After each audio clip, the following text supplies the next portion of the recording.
So one of the difficult things over the past few weeks has been to address the issues that are happening all around us in a way that would be beneficial. In fact, I've spoken to a few pastors and they had kind of the same struggle as I do, which is how do we say things that are helpful and encouraging while also just speaking the truth that people need to hear. And so in my struggle, I just did what I think most of us, all of us should do, which is I just went back to the Bible. And as I did that, there was one particular story that I think would really be helpful to read today. I think that's the good news. The bad news is, it is a story that when I read it every year to my high school and junior high youth groups, there's a shock that comes with it. So much so that one year, a mother of a junior high youth grouper pulled her kid out of youth group because the content of what I read was so horrific. And so I'm telling you out there right now, this is what I believe to be the worst story in all the Bible. And my youth groupers out there are familiar with this. Right now, they're starting to go, I know this one, I know this one. But the truth of it is most of us don't know this one. But I just thought today it is very fitting to read. And so my entire message today is simply going to be telling you a Bible story that is quite troubling, but also I think quite appropriate for the time we're in.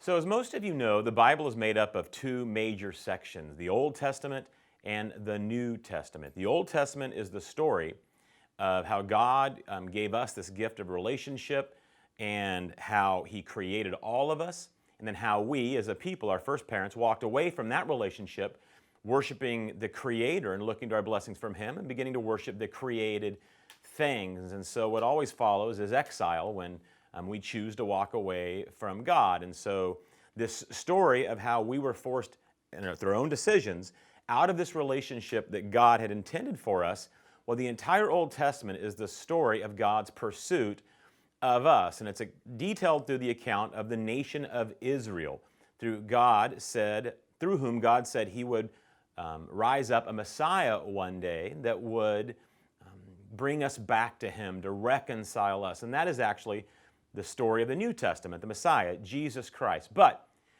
the truth of it is, all the studies show that in America, while people are Christians, are fairly familiar with the New Testament and all of the things that go on in there, most of the highlights anyway, man, they don't read the Old Testament. The Old Testament just seems weird and creepy and strange. In fact, most of us would say we just can't get it. It's fights over land rights and water rights and the oppression of people, and it's just strange. It doesn't seem to ring really familiar to our American Western ears. But the truth of it is, around the rest of the world, in places where they don't have all the benefits of technology and luxury that we have, the truth of it is, man, they find the New Testament to be a little unsettling to their ears. And the Old Testament is very familiar to what they go through.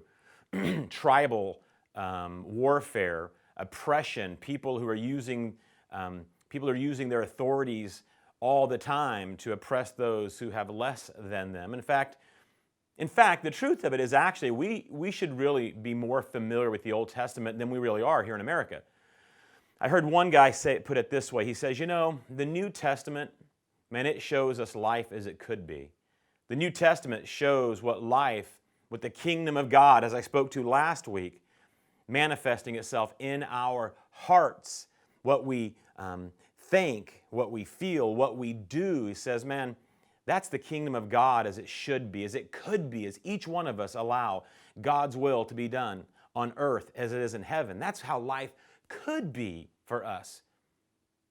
But the Old Testament is life as it is.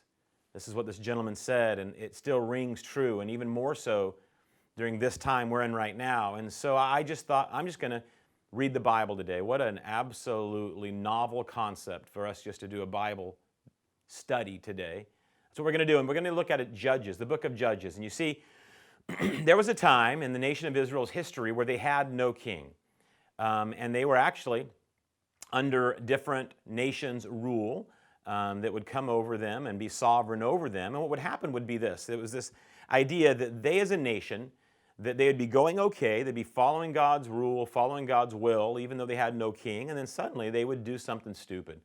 They would go against how they were supposed to behave, how God had told them the blessings would be manifested in their lives as a nation individually, and they would find themselves really being oppressed by a group of people. They would find themselves in a situation that would cause them to now suddenly cry out to God to say, deliver us from this. And God would then intervene in their personal and national narrative, and he would do so in such a way that they would be delivered. This is the story we get about people like, Samson. We hear of Samson. In fact, we're going to be looking at him soon. This is the person that God sent to deliver them from the Philistines in that particular instance. But what happened was there was this cycle. They would be okay. They would find themselves crying out to God. God would deliver them. And then for a period of time, they would be okay. And then they'd drift away. And then they would find themselves through a situation of their own making to be oppressed and to be enslaved in something. And they would cry out and God would deliver them. This is a cycle of judges. And there was no king at the time. And that's a huge deal. And so we're just going to pick it up in the last 3 chapters, the book of Judges, starting with chapter 19. Now it came about in those days when there was no king in Israel, that there was a certain Levite staying in the remote part of the hill country of Ephraim, who took a concubine for himself from Bethlehem in Judah. Okay. Now, I have to say, and I hope everybody realizes this out there, I am not a Jewish scholar. So I have to avail myself to people, readings and YouTube stuff and videos to describe to me what these things are coming from. So a concubine, my understanding over the years has been this, that a concubine was in many ways like a secondary wife. There was some legal status to it, but she didn't have all the benefits of being a wife. But I can tell you that you need to strip away in your Western ears when I say even wife, what we consider to be, because women had very little, if any, power, rights, or privileges in this culture, so even less would be a concubine. So there was a man from the tribe of Levi. So, okay, at this time, there are 12, in fact, always, there are 12 tribes of Israel, 12 tribes. And they're not unified together under one king, one political throne, one political system. They're united instead by culture, by a shared history, by a shared origin. And so there's 12 tribes, and one of them is from the tribe of Levi. So he's a Levite, and he's taken upon himself this concubine from Bethlehem.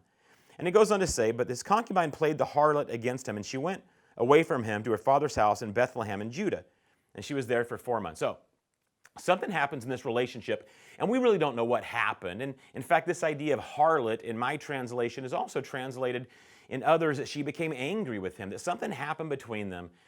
And so she left. She becomes angry with him, and so she goes back to her dad's house, a pretty common theme, right? So for 4 months, he just lets her stay. He stews over the fact that he's probably been offended by her. What is she? How can she treat me this way? I'm the boss. But after 4 months, it says that her husband arose and went after her, verse 3, to speak tenderly to her in order to bring her back, taking with him his servant and a pair of donkeys. So she brought him into her father's house. When the girl's father saw him, he was glad to meet him. Why would the dad be glad? Well, the dad's glad because in a lot of these cases, I've been told there is some exchange of cash that has taken place. There's some system by which his daughter was a property for this man. And so now he's probably been 4 months thinking, what am I going to do with this? Whole thing is upside down. But the dad, thinking this arrangement I had is going to be off kilter. He could demand some things from me, but now he sees him, and he's so overjoyed to see him that it's not about his daughter. It's not about a relationship. It's about him and this arrangement they have, that he begins to say, hey, man, let's eat and drink. Let's just have a good time. And so he does. The father-in-law, it says in verse 4, the girl's father detained him and remained with him 3 days. And they ate and drank and lodged there. So for 3 days, he detained him. And there is this sense of, oh, don't go, stay. So you can imagine every day the man's getting up and he goes, I have to get back. I have things we have to do. I have responsibilities back where I'm from, back in Ephraim. And so every day they would start, and the man would probably say, the Levite would say, we have to go. And the girl's dad would go, oh, no, stay, just stay. And they would drink, and they would actually, they'd get drunk, and they would hang out. And so there's a sense of urgency upon the return that we see manifested on the 4th day. It came about on the 4th day, verse 5, that they got up early in the morning, and he prepared to go. And the girl's father said to his son-in-law, sustain yourself with a piece of bread, and afterward you may go. They sat down again. Okay. They spend another day. Now it's on the fifth day. They sit down, they begin to eat and drink on the fifth day. He arose to go early. And again, the dad says, no, just stay. But he can't anymore. And the actual man's servant comes up and says to him, we have got to go. It's getting dark. You see, traveling in those days on the byways and highways were dangerous with the bandits, the thieves and the people who come upon you and rob you. We have all these stories. And so the servant's starting to get nervous. He's like, we got to get going while there's still some daylight. So they do. They finally get up and they get going. So they get going and they're walking along, and it says they come by a couple places. I'm just going to get into the story now.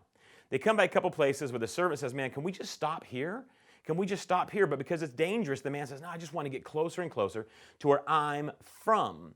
But as night falls, they're actually in the tribe of Benjamin's territory as night begins to fall. And so they get a place named Gibeah, which belongs to Benjamin. You can see that in verse 14. And it says in 15, they turned aside there in order to enter and lodge in Gibeah. And when they entered, they sat down in the open square of the city.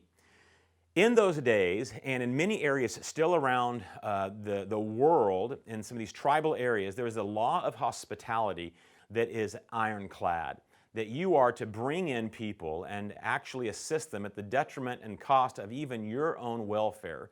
In fact, I actually was watching a show again the other day, Lone Survivor, with the gentleman with the SEAL team or whatever it is. Not that familiar, but many of you are.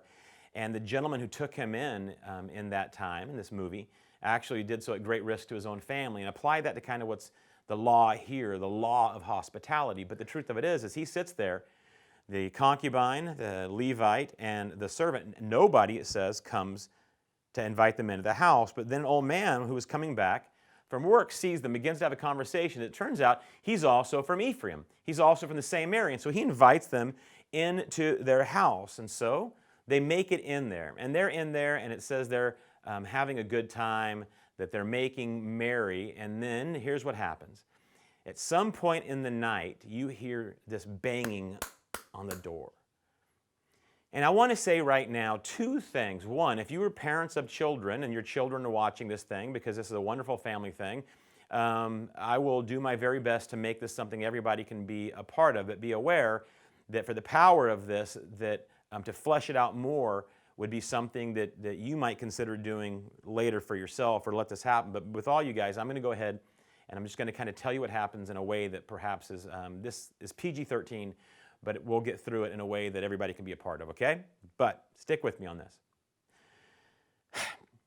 They begin to bang on the door, people begin to bang on the door, and the man who lives there opens up the door, and he's like, what is going on? And there's a group of men who are outside and they're just upset, and they're all worked into a frenzy, and what they demand is that he, the man who owns the home, deliver the Levite, the owner of the concubine, to them so that they can assault him in a fashion, that they can debase him, that they can actually assault him in a way that would tell everybody around when he goes home, you don't want to go there. And here's why. This sense of tribalism is there's a foreigner in our midst. We can't allow foreigners to just come into our area, to have what they want to have, to partake in all the things of our town. We want to make sure that everybody knows that this Gibeah is a place foreigners are not welcome. Well, the law of hospitality is such that the man who owns the place says, you can't do this. You can't do this. You can't treat my guest in such a fashion. But here's what it shows you about the role of women, the power of women, the rights of women, the value of women in that society. Instead, what he does is he says, hey, you know what? Take my daughter. Take my virgin daughter. You can have her instead. But the men are thinking, no, that's not what this is about. That's not what this is about. In fact, we know that this particular behavior, this particular assault that they want to deliver upon the man is still something that is an actual weapon of warfare around the world, that we see the entire debilitating effect of this type of assault on people throughout the world. Thousands of women and actually men who've been impacted in this way to debase, to devalue, to humiliate, to do things to a people is still a tool of war even today. And these men are using this tool of war. So the lady is, the girl, the women are so of low value. The man says, take them. The law of hospitality says the Levite has to be protected, but you can have them, but the men won't. They stay at it. And they're going to come in and take the Levite and do with him what they want to do, at which point he just panics and he grabs the concubine and he throws her out in the midst of this mob. And then he locks the door, and there begins a night. And you can fill in the events of the night, except to say, as it happens, that throughout the night, they actually abuse her in such a way. Verse 25 in Judges 19, verse 25, they abuse her in such a way that all night until morning, they actually leave at dawn. So, the events of the night, the sounds of the night that are coming into this cabin, the concubine's husband, the Levite, does nothing about it, doesn't go out, doesn't intercede any way. All he does is allow them to do with this woman what they will. Morning comes, he opens up the door, and she has made her way back. She has crawled her way back to where she's across the threshold of the door. Now, whether she's dead at that time or she dies a little bit later, we don't know, but we do know he basically nudges her with his toe, verse 28, and he says, "Get up and let's go." But there's no answer. So he placed her on the donkey, and the man arose and he went to his home. So she's made her way back to the threshold of the door where this man was, staying inside, safe, while she was killed in this fashion. He gets up, sees that she's dead, puts her on a donkey, and goes back home. When he gets there, he's stewing. He's just upset. He says, "I can't believe they did such a thing to me. Why? I can't believe that this woman who I had a great deal of affection..." No, it's not about that. We see his attitude towards her. It's about, they've taken property from me. They've taken something that's mine. This shouldn't happen. And so he does something that nobody has ever considered doing before or since. He says, there's something, I can't just send out a letter. I can't just send out a letter to the other tribes of Israel to say this took place. I need them to pay attention to what they did to me, that they should never get away with that. So what should I be able to do? I have to think of a way that they cannot ignore my letter. So he goes, what I'll do, here's what I'll do. I'll go get a sharp knife, and I'll chop her body up into 12 pieces. And with each piece, I'm going to mail to the different leaders of the other tribes of Israel. I'm going to attach with what happened to me a body part. So when this thing comes to them, they cannot ignore the wrongs that have been done to me. This is horrific. And so that's what he does. He takes a body part, a chopped up body part, he attaches it to with this body part, a letter saying all the things that have been done to him, these horrific things have been done to him. And he sends them to these leaders who, they get these packages. They get a body part with a note on it explaining what happened to him. The wrongs have been done to him. And so we go into chapter 20. It says, all the sons of Israel from Dan to Beersheba, including the land of Gilead, came out, and the congregation assembled as one man to the Lord at Mizpah. So here's all that happens. They all get together at this area of Mizpah. All the other tribes get together from different cities, from different towns. They send people to this meeting place at Mizpah, where they say some things. They say, this stuff, we can't put up with this. We have to go against the tribe of Benjamin. We have to go to Gibeah, and we have to get the people who are responsible for this horrific act of murdering this man's concubine and hold them accountable for justice. And so they do. They meet at Mizpah, and they have this thing. We're not going to come back until we have avenged this wrong. And so they march to the gates of Gibeah, and they bang on the gate. This huge army from all these other tribes go to Gibeah in the land of Benjamin. And they say, give us the people who are responsible for doing this thing. Give us the group of men who assaulted and killed this person, this lady, this concubine, this property of this man. But the people inside the walls of Gibeah are saying, are you kidding me? We're not going to give people from our tribe, the tribe of Benjamin, to foreigners. I mean, even though they're not technically foreigners, but like I said, they're only bound together with this culture and with the shared history, but they're not unified as a nation yet. He says, we're not going to give them to you. We can't allow you to be somebody who delivers justice upon our own people. So they don't give up the offenders of this act. So the rest of the tribes of Israel, they say, fine. So they come up against them, and they come up against them. They come up against the city of Gibeah time and time again.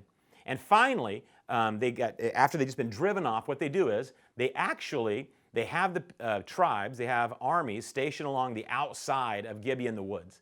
They come up against them. Gibeah comes out a little bit. The Benjamites, people from Benjamin, from Gibeah, come out. They drive them off as they have. But this time, the opposing force of the other nations, other tribes of Israel, they do what they've done every time. They act like they're retreating, but they're continuing to retreat and fight, drawing the men of Gibeah, the Benjamites, out. Upon a certain cue, a certain time that they're supposed to do this, suddenly they send the signal, and from the woods around them, all the hundreds of thousands from the other nations, they cut them off. They flank them. They get behind the men who've come out from Gibeah, and they begin to destroy them. They begin to massacre them. They do all of these things. They go into this city, and they begin to kill everybody inside the city. The bloodlust is upon them now. Not only are they killing the men, the soldiers from Gibeah, the Benjamites, these other tribes of Israel, the bloodlust is upon them. It says this, it says in verse 48, chapter 20, the men of Israel then turned back against the sons of Benjamin and struck them with the edge of the sword, both the entire city, with all the cattle and all they found, and they also set on fire all the cities. They begin to do this burning, this absolute destruction of everything within Benjamin, the tribe of Benjamin. They go past Gibeah. They go past their original, we're just going to get these people who were the offending parties, but now they are actually, their bloodlust is up and they kill everybody.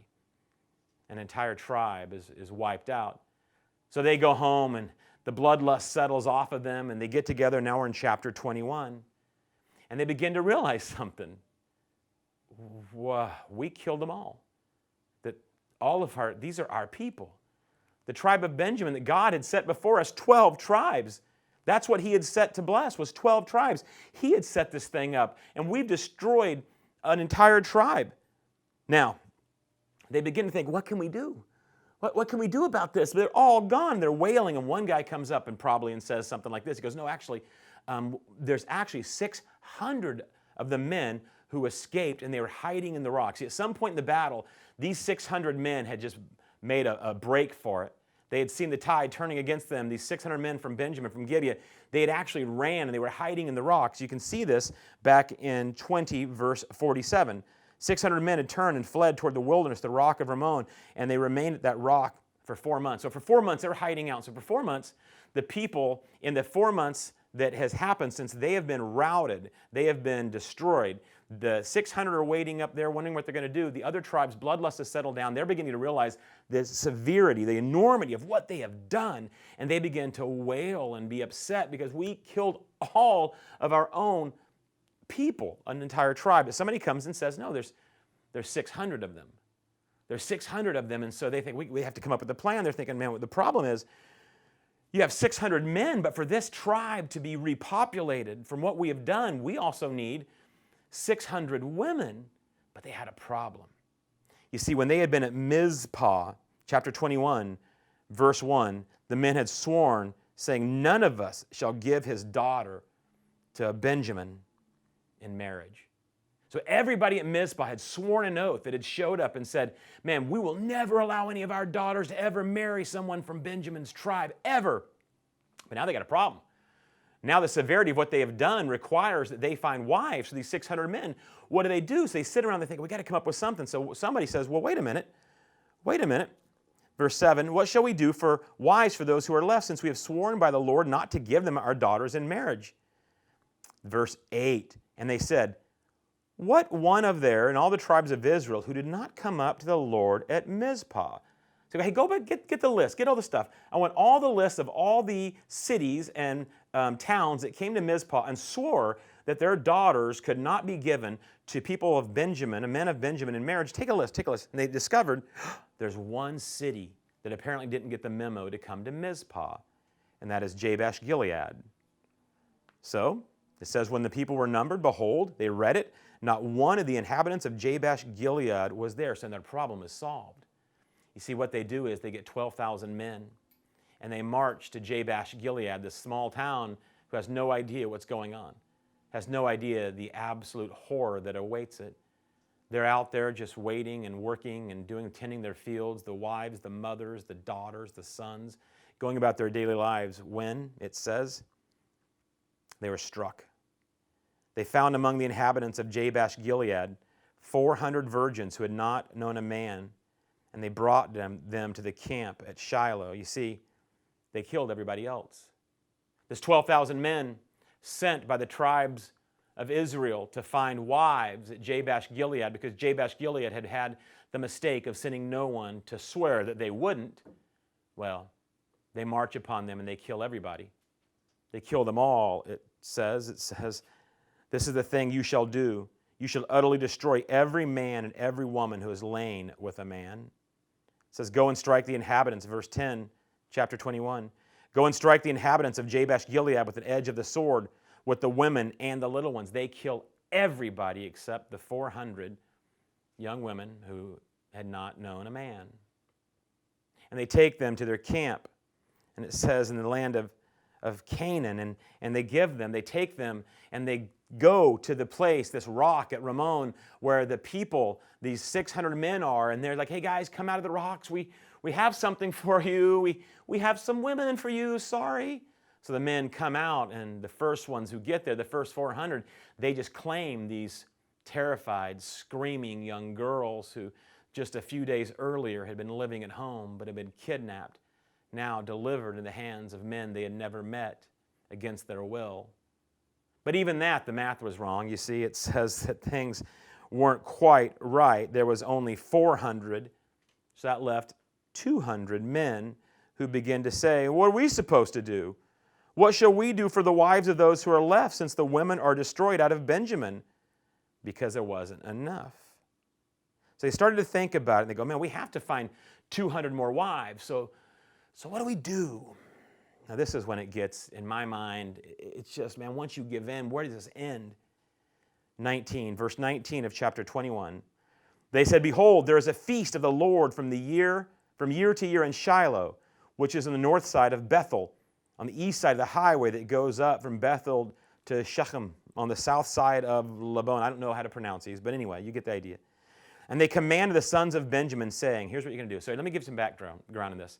They go, hey, I know that there's this feast, feast and celebration that happens in Shiloh, a feast to the Lord, where all the young women in Shiloh, they go out and they dance pretty much in the moonlight. And what they're doing is they're giving thanks to God for the wonderful things, the blessings that God has delivered upon them. Here's what you're going to do. We're going to go out, and you 200 men of Benjamin, you're going to wait in the tall grass. You're going to wait right outside of that. Verse 21, and watch, and behold, if the daughters of Shiloh come out to take part in the dances, you shall come out of the vineyard, and each of you shall catch his wife from the daughters of Shiloh and go in the land of Benjamin. And they did. It came to pass. Well, let me go to verse 22 in a minute. Can you imagine the scene? 200 young girls, celebrating, had prepared for this feast for a while, dressed the way they were going to dress, and excited about year to year. It's their chance to be in this feast, to thank God for all the blessings He's given them. They go out, and they're dancing in the moonlight. They're celebrating when out of the forest next to them, the tall grass, 200 men they had never met, they don't know anything about. Well, they come and they grab them. And here's what's amazing. This even gets so crazy. They said this to the people of Benjamin. The men who sent them, the other tribes who sent Benjamin, these 200 men, to get these women, said, hey, don't worry about it. If the brothers, if the fathers come and try to get them and say, what are you doing? What you say to them is, don't worry. Don't worry. It's not your fault. You see, you just give them to them voluntarily because you never said that you wouldn't, and you aren't the ones taking them. You think I'm actually making this up? Listen. It says in verse 22, chapter 21, it shall come about when their fathers or their brothers come to complain to us, we shall say to them, give them to us voluntarily, because we did not take for each man of Benjamin's wife in battle, nor did you give them, else you would be guilty. So what they're saying is, listen, don't worry about it. We're not the ones doing it, and you didn't do it. It's the tribe of Benjamin guys that we're actually telling to. So we're actually not guilty. And the sons of Benjamin did so, verse 23, and they took wives according to their numbers from those who danced, whom they carried away. This is crazy. This is so nuts how all of this just unfolded in such a way that you can say, man, first of all, how did this happen? How does such insanity happen? And second of all, what does it have to do with today? Like you said, Dom, well, let me just read the very last verse in the entire book of Judges, chapter 21, verse 25. You see, in those days, there was no king in Israel, and everyone did what was right in their own eyes. You see, I can make the case that everybody could feel justified for every action they took. The men in Gibeah who demanded that the guy be given to them, they're justified. Who are you as a foreigner to come in here? We need to stay safe. We can't allow strangers from other countries, other areas to just come here, right? Can't do that.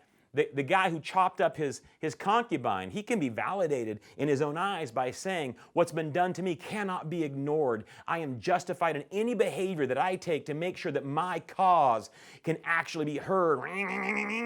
Chopped them up, sent the body parts out. The people who received the body parts, well, we can't let such a thing happen. Justice must be done. They are validated. I can make the case they could feel validated by saying, we are going to get the men who did this. The people inside Gibeah, when the forces came up and said, just give us the men who did this, they again can feel validated by saying, we can't allow foreigners to come into our land and demand justice. They belong to us. We'll do to them what needs to be done, but you have no say-so. Validation, ripped out of today's headlines, follow it. This stuff is happening all around us. The people then who marched against them saying, really? You're not going to? The guilty among you will not be absolutely brought to justice? Fine. Then we're going to deliver justice to all of you based upon the actions of a few? You mean to tell me you can't see how that actually parallels today? And if you're going to start, go all the way. The validation continues. Oh, we've done too much. We've done too much. How can we make it right? I can tell you that I believe that these people thought they were justified when they realized we can't destroy an entire group of people. So these 600 men, we owe them wives.